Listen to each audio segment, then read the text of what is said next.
everyone. Welcome to the second episode of the Frostbites podcast. My name is Minna and I'm coming to you from Finland. You can find me on Ravelry and on Instagram as Finfrost. And we also have a Ravelry group, Frostbites podcast, which you can join. Please do so. And thank you for everybody who already did. And thanks for all of you who already watched the first episode, and welcome new viewers as well. Today I'm filming on the beautiful beach in Highwater, which is the island which I mentioned on my first episode when I talked about the fisherman's sweater that I was wearing. And this is the island where that sweater originates in. I got a few questions about the sweater, but I want to do a bit more research before I go into all the details of the sweater, so that will be some later episode. I wanted to come here because the weather is so nice, and I don't know if I will have a chance to film here again before it gets too cold. So you are welcome to enjoy the day on the beach with me as well. Okay, so let's get started.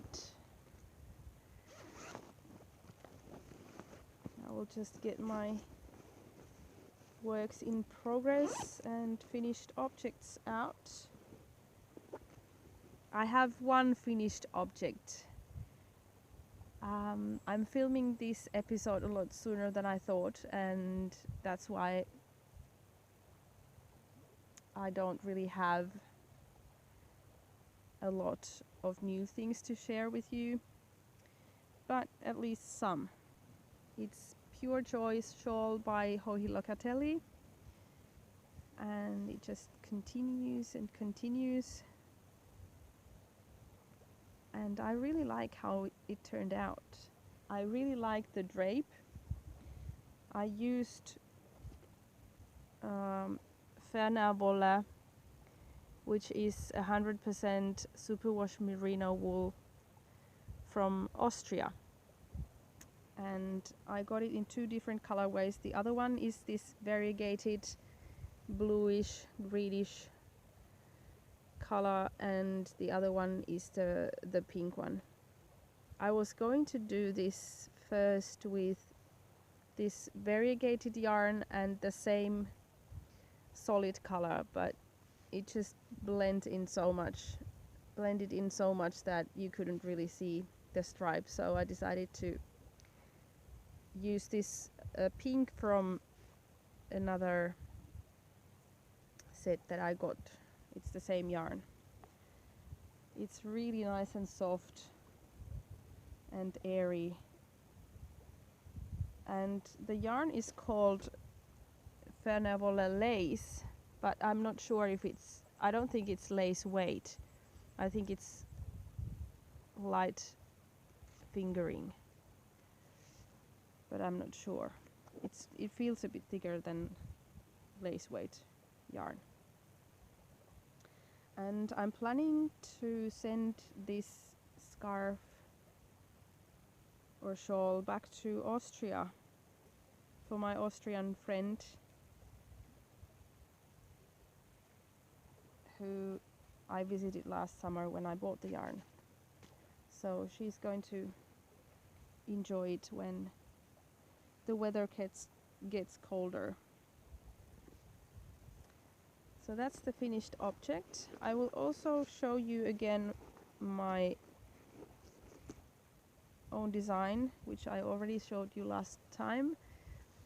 But today I'm actually filming right next to the plant that gave me the inspiration for this lace panel. So the sock is called Lemus, and this plant here is, I can't remember the English name for it, but the Latin name is Lemus. or the genus of the plant is Lemus or something. I can't really remember. So that where the name comes from. And as you can see, the stalks of the plant are here on the lace pattern. And it is still being test knit, and I already received some comments from one test knitter. Hi Sarah, if you're watching, thank you for your comments. And when I get the responses of my other test knitters, I will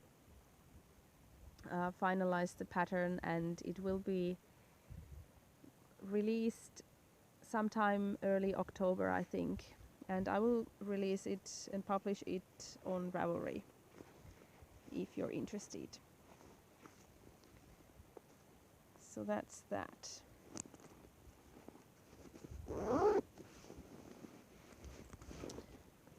Then I have a couple of works in progress that I can share with you. This one I shared with you last week or last time.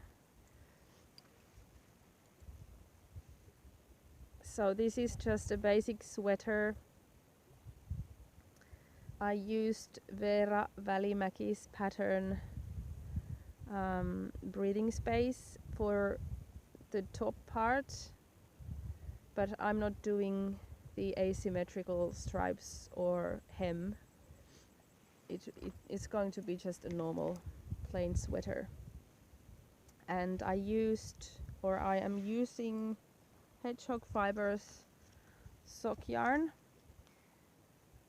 The grey colorway is called Construct, and the pink color is called Coral. And I have gone past the waist shaping. So now I am going to continue with a few more stripes, and then have a grey band in the end, a grey section in the end, and then the sleeves, of course. The sleeves will be stripy as well and have also a grey area towards the end.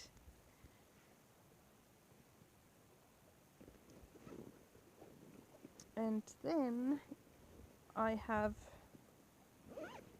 started a new pair of socks.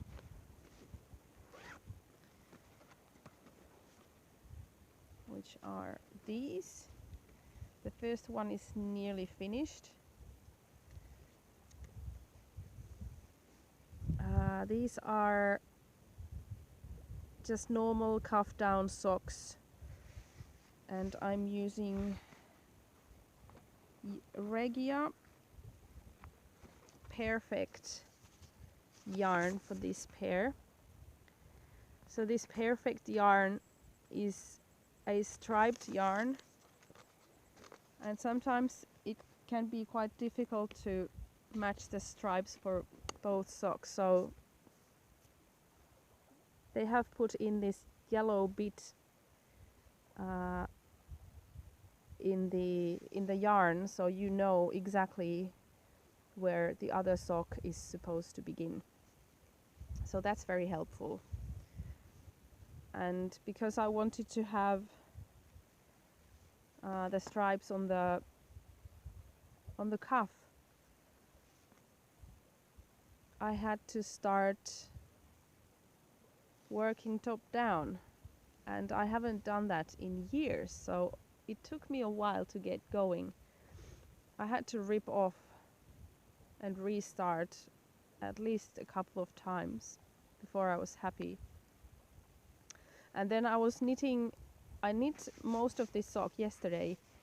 I was at an event where I was in the audience, and there was things happening on the stage, and the audience was quite dark. The lights were off, so it was a challenge to start the heel flap in the darkness using dark yarn and not exactly know what you're going to do, because I haven't done the heel flap and gusset in a long time, and I wasn't sure how I was going to make it, but it turned out just fine. I'm quite pleased with it. So that's that. And yeah, I don't have any other works in progress at the moment. Or I do, but they are hibernating, but not actively being knitted. Okay, so a little something about this island. So this is called Highwater, and it's an island, the largest island on the Ostrobothnian Gulf. It's about 30 kilometers from one end to another, so not a huge one, but still quite large. And there's a small community living on the island permanently, about 1,000 people. And there are also many people who have a holiday house or a summer cottage here. So in summertime, it's quite busy on the island, but in wintertime, it's really peaceful. And also in the summertime, it depends on where you go. If you come to this beach where I'm at right now, it's pretty much like this. There's no one here. I can see for, I think, a few hundred meters that way and about a kilometer that way, and there's no one there. So I'm having this beach all to myself at the moment. There were a few people earlier here when I came, but now it's just me. And the island can be reached only by a ferry in summertime. There's no bridge connection, so there's a ferry that goes every half an hour in summertime and every hour in the wintertime, and it takes up to about 50 cars on board each time.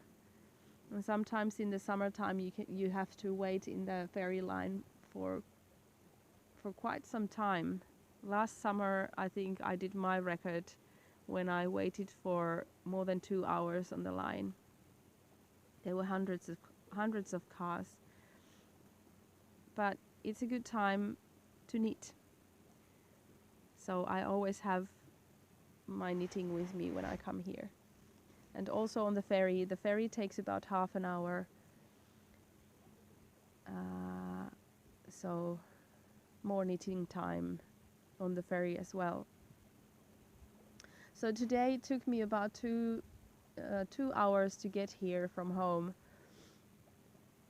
Half an hour to catch the ferry, half an hour on the ferry, half an hour driving on the island, and then half an hour walking, because this beach can't be reached by a car unless you have a 4-wheel drive.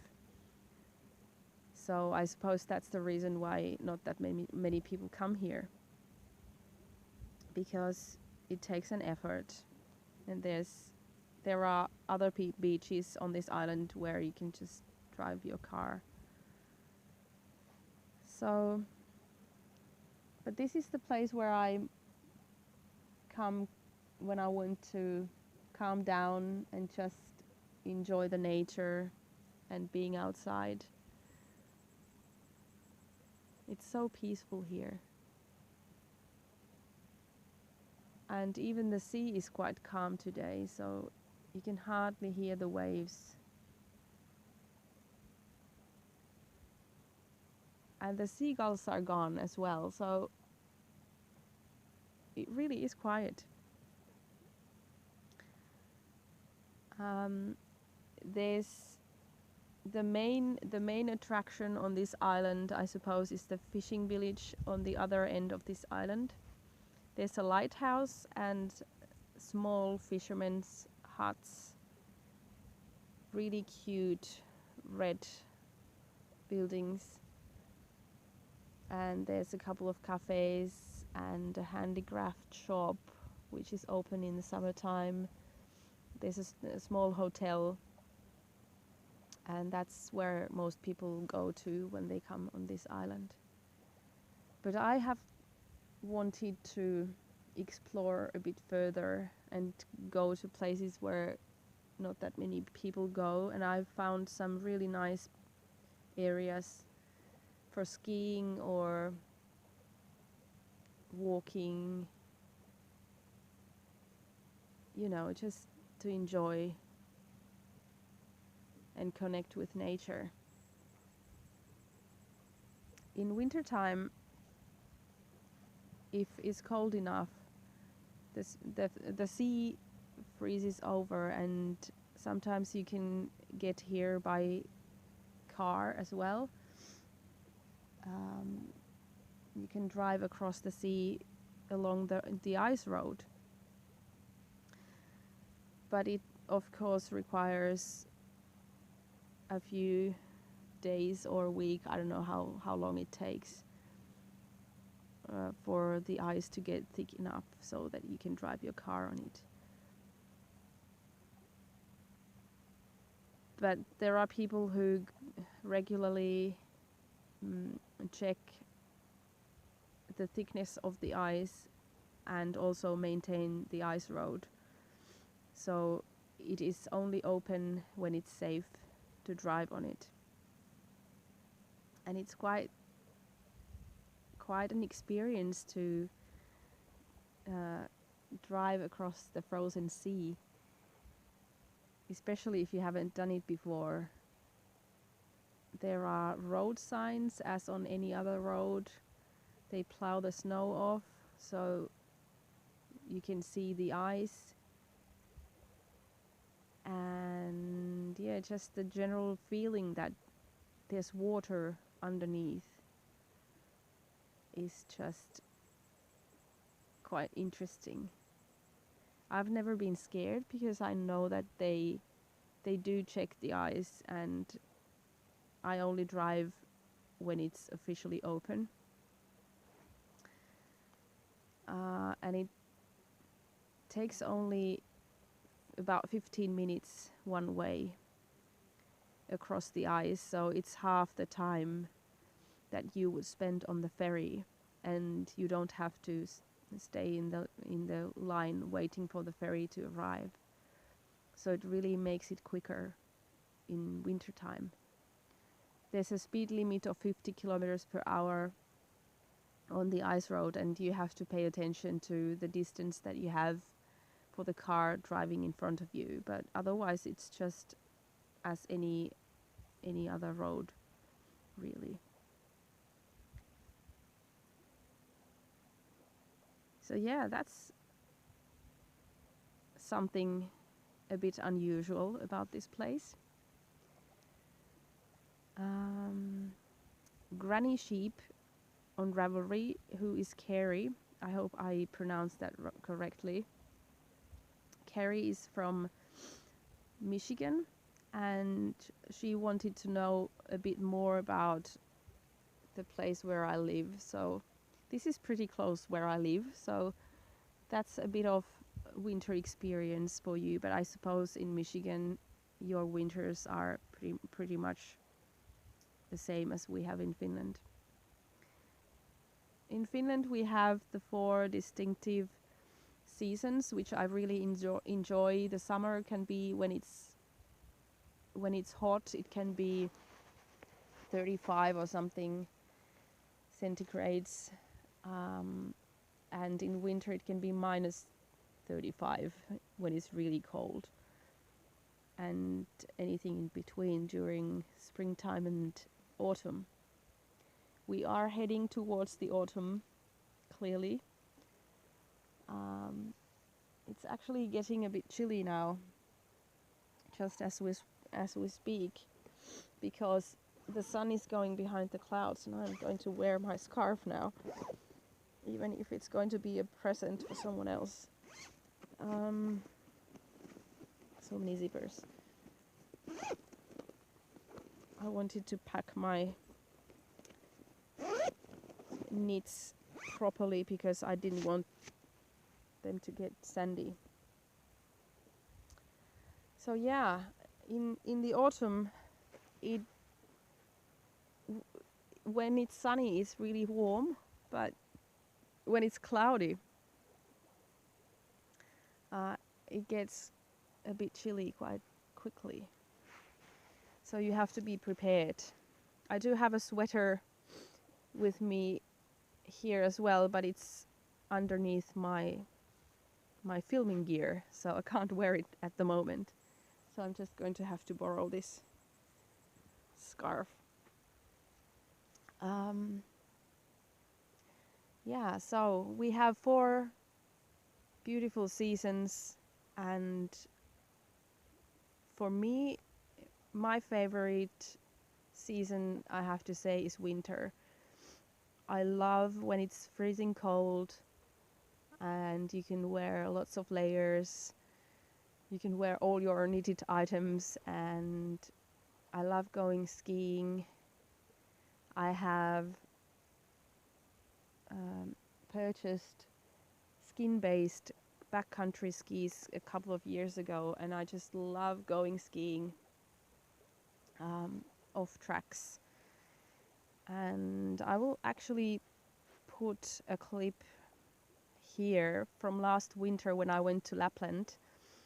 And when I think about a perfect winter's day, I think about a scenery like this.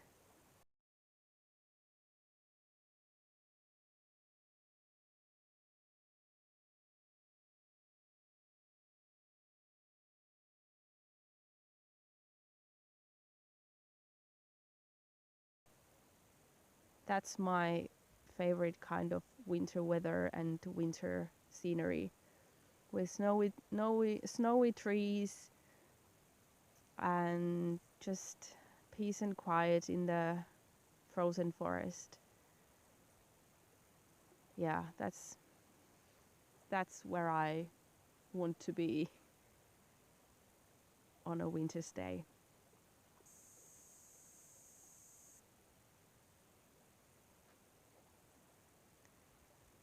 So, I hope you enjoyed our time together on this beautiful beach. I'm just going to grab a bite before I head back to the car. And yeah, join our Ravelry group if you like. You can also subscribe on YouTube. And happy knitting. Until next time. Bye.